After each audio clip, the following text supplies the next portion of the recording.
Hello friends, society with प्रथमेशमध्ये तुमचा पुन्हा एकदा स्वागत आहे. तर मित्रांनो, आज आपण आपल्या व्हिडिओमध्ये काय बघणार आहोत, तर आज आपला व्हिडिओ टॉपिक असणार आहे ऑब्जेक्ट ॲज फंक्शन आर्ग्युमेंट. सिलेबसचा टॉपिक आहे मित्रांनो. 6 मार्काला क्वेश्चन विचारला गेला आहे समर 23मध्ये. क्वेश्चन कसा असतो, क्वेश्चनमध्ये कन्फ्यूज होऊ नका. हे 6 मार्क तुमचेच आहे. फक्त प्रोग्राम विचारतात. मी तुम्हाला तो प्रोग्राम एक्सप्लेन करू सांगतो, लाईन टू लाईन एक्सप्लेन करतो की प्रोग्राम तुम्हाला कसा करायचा आहे. हा ऑब्जेक्ट ओरिएंटेड प्रोग्रामिंग युजिंग C++चा लेक्चर नंबर 3 आहे, unit number 2, model answer through. MSBTचे प्रॉपर नोट तुम्हाला मी प्रोव्हाइड केलेले आहेत. जर कोणताही काही डाऊट असेल, काही इश्यू असेल तर मला कमेंट करून सांगा आणि व्हिडिओ कशी वाटली ते पण कमेंट करून सांगा. जर मित्रांनो अजूनपर्यंत तुम्ही माझ्या चॅनल सबस्क्राईब नाही केलं असेल तर लवकरात लवकर चॅनल सबस्क्राईब करा आणि या व्हिडिओ लाईक करायला विसरू नका. मित्रांनो देखील तुमची व्हिडिओ शेअर करा. तर आपण जास्त टाईम इथं आपला वाया नाही घालवत आहोत आणि आपण पुढे बघत आहोत की आपल्या टॉपिकमध्ये नेमकं आहे काय. तर बघा, पहिल्यांदा आपण बघूया सिलेबस. ओके, तर सिलेबस काय म्हणतो आहे आपलं बघा, की आपण इनलाईन फंक्शन मी तुम्हाला सांगितलं होतं ऑलरेडी, राईट. आणि दुसरी गोष्ट बघा, स्टॅटिक डेटा मेंबर फंक्शन मी नंतर घेणार आहे. फ्रेंड फंक्शन तुमचं घेतलेलं आहे ऑलरेडी. ॲरे ऑफ ऑब्जेक्ट एकदम डिटेलमध्ये सांगितलेलं आहे. कोणते कोणते क्वेश्चन येतात, कोणते कोणते क्वेश्चन नाही आहेत आणि कसा क्वेश्चनचा आन्सर आहे ते मी बघितलेलं आहे. Object as a function argument या व्हिडिओमध्ये बघणार आहोत आणि जे एक 2 कॉन्सेप्ट आहेत ते पण खूप इम्पॉर्टंट आहेत. त्याचं पण मी पुढच्या व्हिडिओमध्ये लेक्चर टॉपिक कवर करणार आहे. सो आय होप तुम्ही आत्तापर्यंत चॅनल सबस्क्राईब केलं असेल, लगेच चॅनल सबस्क्राईब करा.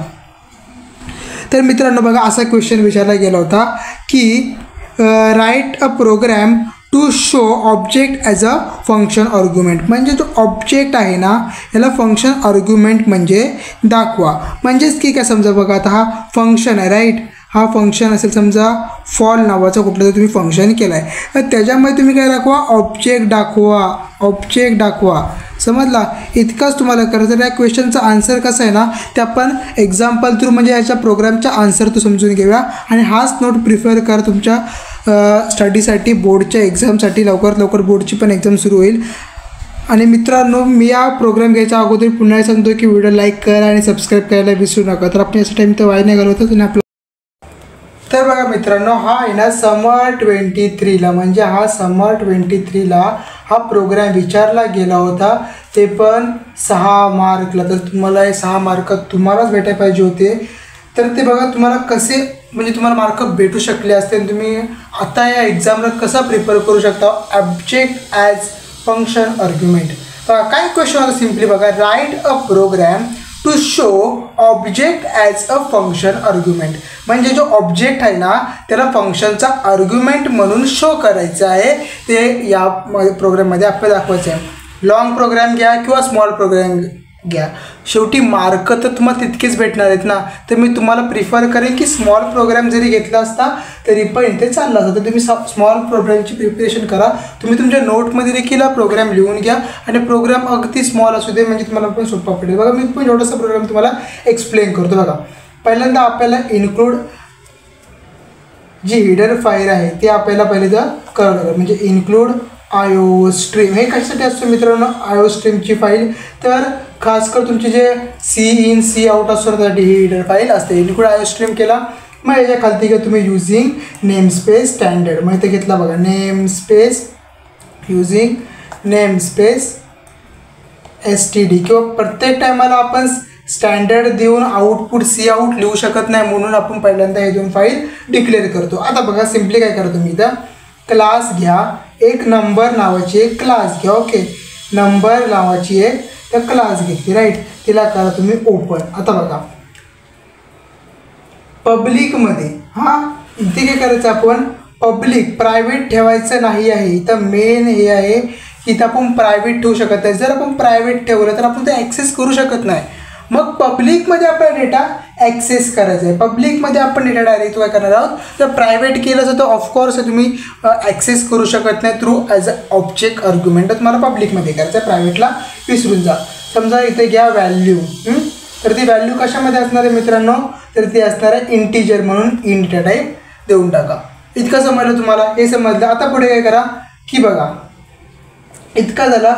पब्लिक पर्यंत आपण काय करतो, फंक्शन पण डिफाईन करतो, म्हणजे फंक्शन आपण तिकडं सेट करू शकतो. मग मी इथं एक फंक्शन घेतला. बघा, फंक्शन कोणता घेतला इथं, void सेट व्हॅल्यू नावाचं एक फंक्शन घेतलेलं आहे. मी सेट व्हॅल्यू नावाचं एक फंक्शन घेतलेलं आहे. आता बघा याच्यामध्ये खास कर की काय गोष्ट आहे की मला याच्यामध्ये ना या आर्ग्युमेंटमध्ये या पॅरेंथेसिसमध्ये आर्ग्युमेंट पास करायचे. काय पास करायचे मित्रांनो, ह्यालाच बोलतो आपण पासिंग आर्ग्युमेंट. ओके, ह्यालामध्ये आर्ग्युमेंट पास करायचे. ते आर्ग्युमेंट कसे पास करा, समजा ही व्हॅल्यू आहे, ह्याला मला व्हॅल्यूचं नाव असं नाही करायचं व्ही. मग व्ही कशात आहे तर ही इंटिजरमध्ये. आता मला सांगा ही इंटिजरमध्ये ही इंटिजरमध्ये म्हणजे व्हॅल्यूला हा व्ही असाइन झालेला आहे. तर तेच खालती लिहायचं या कर्ली ब्रॅकेट्सच्या आतमध्ये की value is equal to V. समजलं इतकं? हे इतकं एकदम सिम्पल होता. कर्ली ब्रॅकेट्स हा जो ओपन करतो इथं बंद केला. एवढा तर माहीत पण समजलं असेल. आता काय करायचं, मला दुसरा फंक्शन एक घ्यायचा आहे. हां, दुसरा फंक्शन घ्यायचा आहे. त्याला मी त्या फंक्शनला मी नाव देईन वॉइड डिस्प्ले नावाचं फंक्शन घेतलं. मी दोन फंक्शन इथं यूज करणार, वॉइड एक सेट व्हॅल्यू आणि एक डिस्प्ले नाव. आता याच्यामध्ये बघा काय करायचं आहे. याच्यामध्ये काय करायचं आहे, आपल्याला माहिती आहे जो नंबर आहे, जे आपली क्लास आहे त्याचं व्हॅल्यू आपण इथं घेतलेलं आहे, म्हणजे व्हेरिएबल घेतला आहे. जर तो ॲक्सेस करायचा असेल तर हा ॲक्सेस करायचा असेल तर आपल्याला त्या क्लासचा आपल्याला व्हेरिएबलला काहीतरी व्हॅल्यू असाइन करावी लागेल. तर ती कशी करायची बघा. पहिले तुमचा जो क्लास आहे ती घ्यायचे नंबर, राईट, आणि मी त्याला व्हॅल्यू असाइन करणार आहे एन. ओके, आणि हा करा ओपन. सोपं आहे बघा, काय इतकं डिफिकल्ट काही नाही. ते जे आहे तिथे डायरेक्टली मी तुम्हाला सांगत आहे, बरोबर आहे. आता पुढे काय करा, शेवटी मग सी आउट करा. आता या आपल्याला डिस्प्ले म्हणजे आपण काय करणार आहे फंक्शनमध्ये काही ना काहीतरी आउटपुट डिस्प्ले करण्यासाठी देणार. इथं फक्त व्हॅल्यू असाइन केली की value is equal to V. इतका समजलेला आहे. तर आता इथं आपण खालती काय करतो बघा, सी आउट केला. सी आउटमध्ये काय टाकलं आपण, व्हॅल्यू फ्रॉम ऑब्जेक्ट असा मी टाकला. व्हॅल्यू फ्रॉम ऑब्जेक्ट म्हणजे मला हा प्रिंट झाला पाहिजे. व्हॅल्यू फ्रॉम ऑब्जेक्ट म्हणजे ऑब्जेक्ट थ्रू व्हॅल्यू काय येत आहे ते इथं आपल्याला दिसले पाहिजे बघा. हां, तर बघा एन जो हा एन आहे, बरोबर आहे, एन जो मी ॲज अ नंबरचा म्हणजे कसं समजून घ्या की ऑब्जेक्टच घेतला आहे. समजून घ्या, इथं ऑब्जेक्ट तर नाही पण समजून घ्या की डेटा टाईपमध्ये आपण घेतलेला आहे याला असाइन करण्यासाठी. मग आपण इथं याला असाइन करायचं की एन डॉट व्हॅल्यू. समजला, एन म्हणजे हा एन आणि हा व्हॅल्यू ॲज इट इज इथे. आणि या राईटला तुम्ही काय करा, एंड L1 एंड 1 संपला. लाईनला एंड केला. ह्या फंक्शनला पण क्लोज करा आणि या क्लासला पण क्लोज करा. हे बघा, फंक्शनला क्लोज केलं आणि क्लासला क्लोज केलं. इतकं समजलं.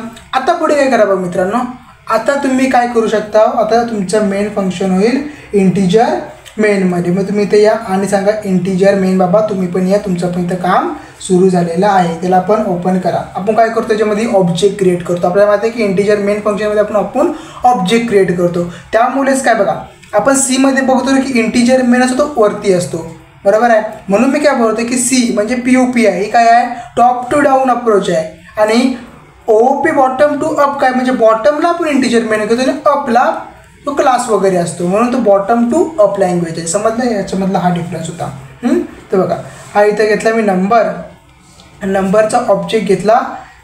समजा मी घेतला ऑब्जेक्ट एक 1 नावाचा ऑब्जेक्ट घेतला आणि ऑब्जेक्ट 2 घेतला. असे 2 ऑब्जेक्ट मी घेतले. मी सांगितलं तुम्हाला 1 object 2 object 3 object multiple object पाहिजे तितके तुम्ही ऑब्जेक्ट क्रिएट करू शकता. समजला, ऑब्जेक्ट मी 2 घेतले. आता या ऑब्जेक्ट 1नी आणि या ऑब्जेक्ट 2ने याला मी कॉल देणार आहे, बरोबर आहे. आणि याच्यामध्ये जी व्हॅल्यू आहे ना, ही व्हॅल्यू याची मी व्हॅल्यू इथं डिसाईड करणार आहे. म्हणजे समजा मी याच्यामध्ये 20 टाकलं तरी 20 व्हॅल्यूची व्हीची व्हॅल्यू 20 होईल. समजलं मी काय बोलते बघा. हे म्हणजेच काय की तुम्ही इथं व्हॅल्यू असाइन करताय म्हणजे हे दोघं कॉन्करंट झाले, करस्पॉन्डिंग झाले एकमेकांना. व्हॅल्यू आणि व्ही इक्वल आहे. मग आता मी या सेट व्हॅल्यूला कॉल करतो बघा. बघा माझ्या बघा इथं आता काय केला, ऑब्जेक्ट 1 जो आपला ऑब्जेक्ट 1 आहे ना त्याने कॉल केला सेट व्हॅल्यूला. केला सेट व्हॅल्यूला कॉल.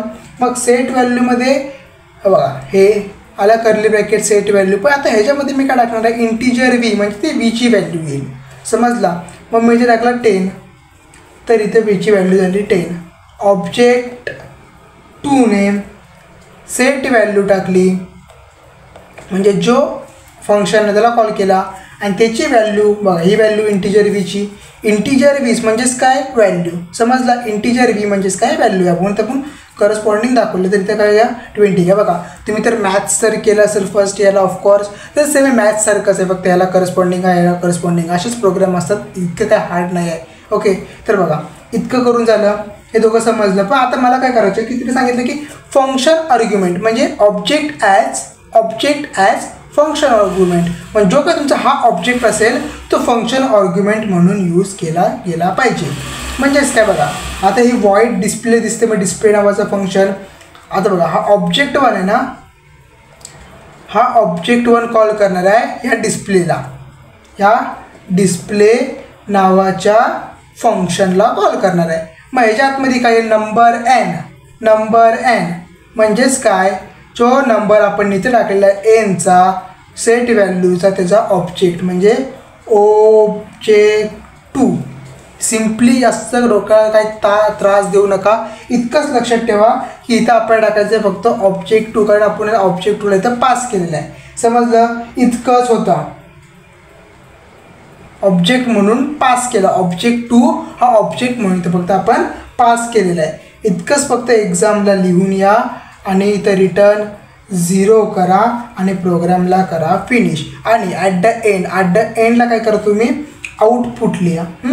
आउटपुट काय येईल बघा, ऑब्जेक्ट 1ने डिस्प्ले केले कुणाला, व्हॅल्यू फ्रॉम ऑब्जेक्टला. माहिती काय येईल, व्हॅल्यू फ्रॉम ऑब्जेक्ट, बरोबर ना, व्हॅल्यू फ्रॉम ऑब्जेक्ट असं येईल. आणि त्याच्या पुढे येईल n प्लस व्हॅल्यू, म्हणजे बघा हा object2 काय आहे, object2 स्टेट व्हॅल्यू ती काय 20. मग इथं काय येणार आहे 20. याच्या जास्त काय डीपमध्ये जाऊ नका तुम्ही मित्रांनो, डिप्लोमध्ये डीपमध्ये जायची गरज नाही आहे. हा प्रोग्राम इतका लिहा आणि 6 मार्क हातातले तुमचे आहेत. तो आय होप तुम्हाला प्रोग्राम समजला असेल. जर काय डाऊट असेल तर कमेंट सेक्शनला विचारा आणि पुढचा प्रोग्राम कोणता घेऊ ते देखील मला कमेंटमध्ये सांगा, म्हणजे मी त्यासाठी व्हिडिओ तयार करेन. तर मिळूया आपल्या पुढच्या व्हिडिओमध्ये. थँक्यू.